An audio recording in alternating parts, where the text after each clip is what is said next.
இப்போ பாருங்கள், இந்த வீட்டு தோட்டம் போடுறதுக்கு நமக்கு ஒரு பெரிய இடமே தேவையில்லை. அந்த வீட்டை சுற்றி இருக்கிற இடத்துலையே எவ்வளோ செடிகளை வைக்கலாம் பாருங்கள். இதில் ஒரு பப்பாளி செடி இருக்குது, செம்பருத்தி செடி இருக்குது, இன்னும் கத்திரிக்காய் செடி இருக்குது. பார்த்திங்கன்னா எல்லாம் செழிப்பாக வந்திருக்குது. இதிலே பார்த்திங்கன்னா வீட்டுக்கு தேவையான எல்லாத்தையும் நம்ம எடுத்துக்க முடியும். அதில் கரிசலாங்கண்ணி பார்த்திங்கன்னா சுண்டைக்காய் எவ்வளோ செழிப்பாக வந்திருக்கு பாருங்கள். நிறைய பூவிட்ருக்கு, காய் வச்சுருக்கு.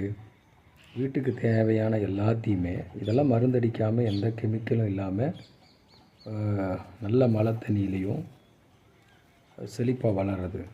நம்ம சாதாரணமாக அதை பராமரித்தா போதும். இதுக்காக நிறைய டைம் எடுக்க வேண்டாம். ஆனால் எவ்வளோ செழிப்பாக இருக்குது பாருங்கள். இது நமக்கு பொறிக்கும் போது, இதை நம்ம வீட்டுக்கு பயன்படுத்தும் போது நமக்கு சந்தோஷமாகவும் இருக்கும், உடல் ஆரோக்கியமாகவும் இருக்கும். கொஞ்சம் நேரம் ஸ்பெண்ட் பண்ணால் போதும்.